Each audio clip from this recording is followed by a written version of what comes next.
We play and call it work.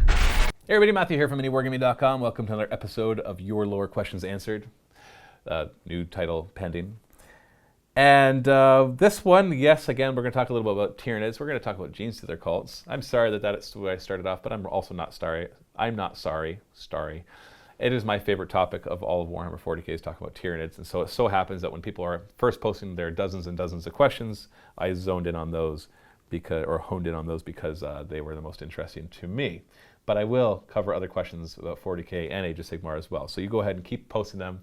I will keep, and even if I haven't answered your one from last time, you don't have to repost it because I'm compiling them from all these previous videos. And so I'll just have this huge database. I won't be able to get to everybody's, but the more questions I have, the more likely I will be able to answer ones. And if you actually really like certain questions that people post below, make sure you give them a thumb up. Because the ones that rise, if I see there's a question asked and it has 100 thumbs up, you bet I'm going to answer that one because everybody wants me to. So that'll help me as well. Andrew Morrison asks, in lore, Genestealer cults are killed off when their jobs are done. Under that logic, would that mean that there couldn't be a named character for the army? Now, this is interesting because it's not totally a lore question. It's a question about the mechanics of Warhammer 40k itself. If you're not familiar with Warhammer 40k, or at least if you haven't played a lot, a named character is a unique character. For example, if you're playing Space Marines, there are Space Marine captains. And you can have as many Space Marine captains as you want. But some of the captains are named. They're ones from the lore. You can only have one of those in your army because it doesn't make sense for there to be more than one of them. You can't have more than one Robot de Guilliman in your army because there's only one Primarch of the Ultramarines. And so on and so forth. So the question is, if the Genestealer cults are always killed off when their job is done, could you ever have a named character in the Genestealer Cult Codex? So we're combining two things.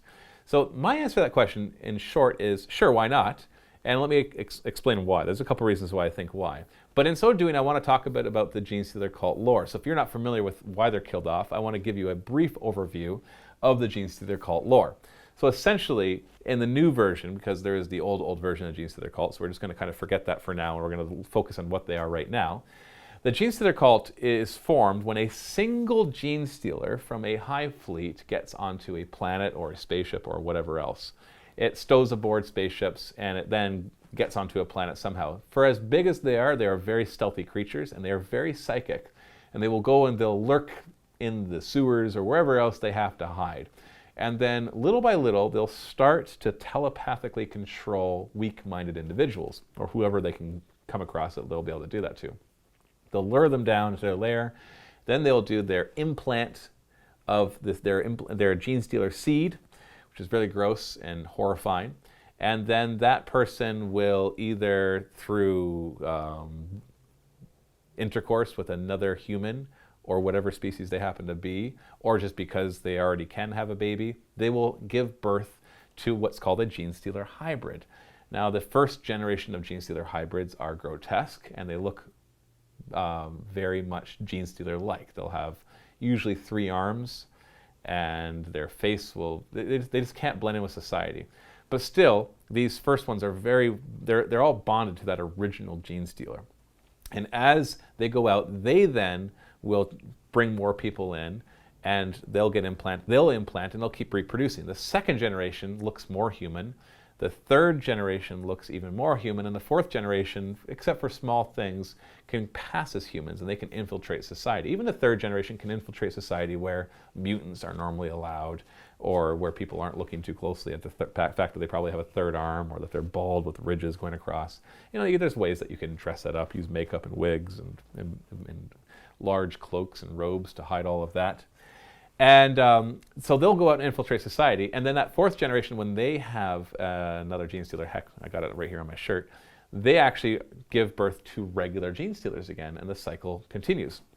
Now, as this brood, as this Genestealer cult is formed, they will do a few things. One is they all lend that telepathic power. They're all bonded together. There's no way that they can break that will. At least we haven't seen it happen in the lore, to my knowledge. And that original Genestealer will grow in psychic strength and physical strength and evolve into what's called a Patriarch, which is just a huge hulking Genestealer. Very, very powerful, very scary.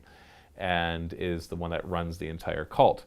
Also, as it gets bigger, they form other organisms, such as they seek out really powerfully psychic people, and they birth a magus, which is like the spiritual leader, and they birth a primus, which is in the times of war, which is a good warrior that can lead the cult. And the cult will infiltrate society through a million different ways. They might appear to be a good cult, or they might appear to be something that's trying to help everybody.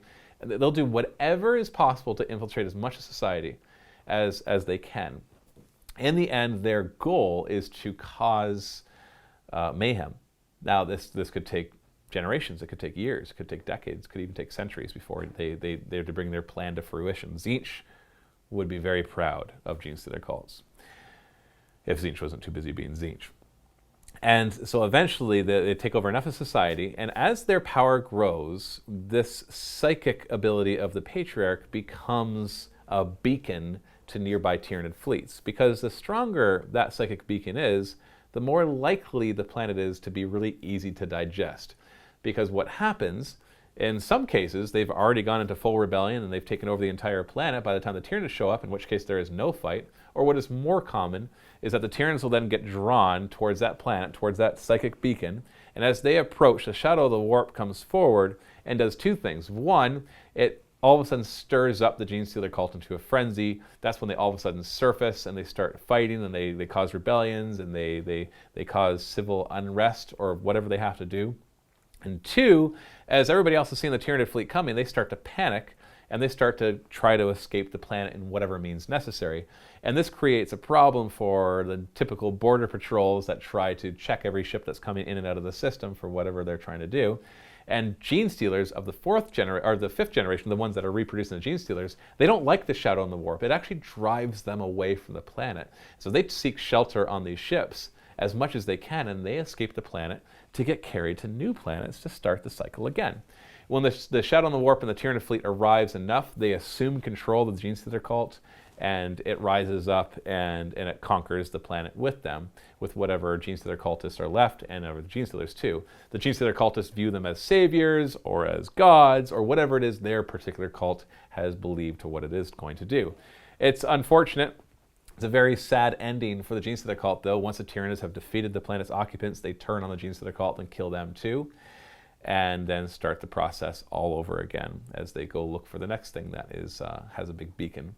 So the question that we have there is, well, if that happens, then we can't have named characters because they're destroyed every time. But any named character is usually just a temporary thing.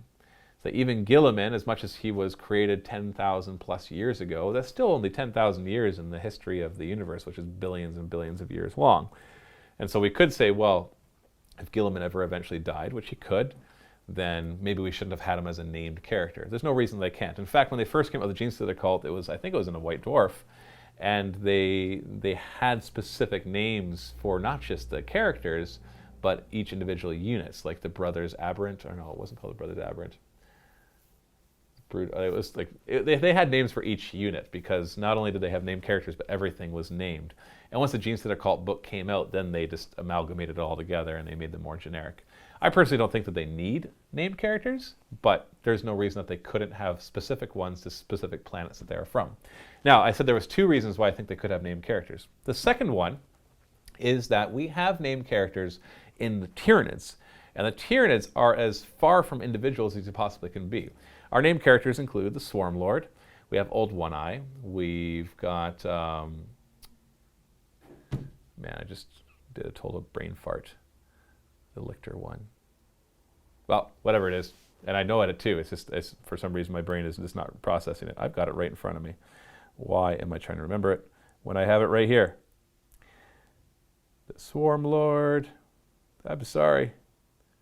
Old One Eye. We've got Death Leaper. Oh, jeez, that hurt. I don't know why I couldn't remember that one. I use them all the time. And the Red Terror, of course. But these ones can be viewed as they're not named characters in the sense that they're Tyranids with a name.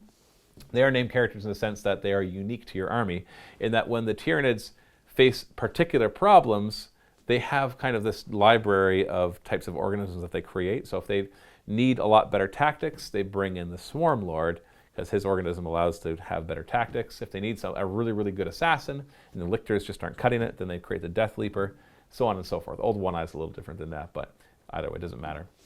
And so you could actually have a Swarm Lord in multiple places at the same time, whereas like Guilliman, technically you could only have in one place in the entire galaxy, even though when you go to a tournament, there are so many Guillimans. Somehow he has been cloned 100 times. And so yeah, so it could make sense that the same thing happens within the Genestealer cult, that the Genestealers themselves carry the gene seed for specifically named characters. You could even argue that the Magus, the Patriarch, and the Primus are named characters, but thankfully they aren't. They allow you to bring more than one of them in the armies, which I like, but some people are like, hey, you can't have more than one, it doesn't make sense, but it actually does. That doesn't mean that they couldn't create certain organisms that are named characters, like a particularly powerful Magus to defeat Eldar, and another one that is meant to defeat Necrons because there's a problem there with the psychic stuff, whatever. Same thing with the Primus. You could have a named Primus that they'll evolve and create one if they come across a certain threat. Or they could just be named in the sense, like my first one, that they're just, you know, we have our different Genestealer cults, and so this one is, you have this named character from this Genestealer cult, this named character from this Genestealer cult, this named character from this Genestealer cult, and it only represents like a half a dozen of the thousands, tens of thousands, hundreds of thousands, millions of Genestealer cults that are out there. So, Andrew Morrison, under that logic, I still think they could have named characters for two very good reasons. What do you guys think? Do you think that Genestealer cult could or should have a named character in their codex? Would it make it more interesting? Would you like that? Leave a comment below, and make sure you leave comments below as well as questions that you'd like me to answer in future episodes of Your Lore Questions Answered. And if you'd like to support this show and our many other shows, make sure you become a Vault member. You can go to miniwargaming.com/vault trial, link below, to get a free week's trial, get access to thousands of videos, and to help support us in making more of these videos. The more Vault members we get, the more videos we can create, the more people we can hire, and all of that, so on and so forth. And thank you so much to our thousands and thousands and thousands of Vault members who support us and allow us to do what we're doing. I could not ask for a better job than this. Thank you so much. Thanks so much for watching. Stay tuned for more. Happy wargaming.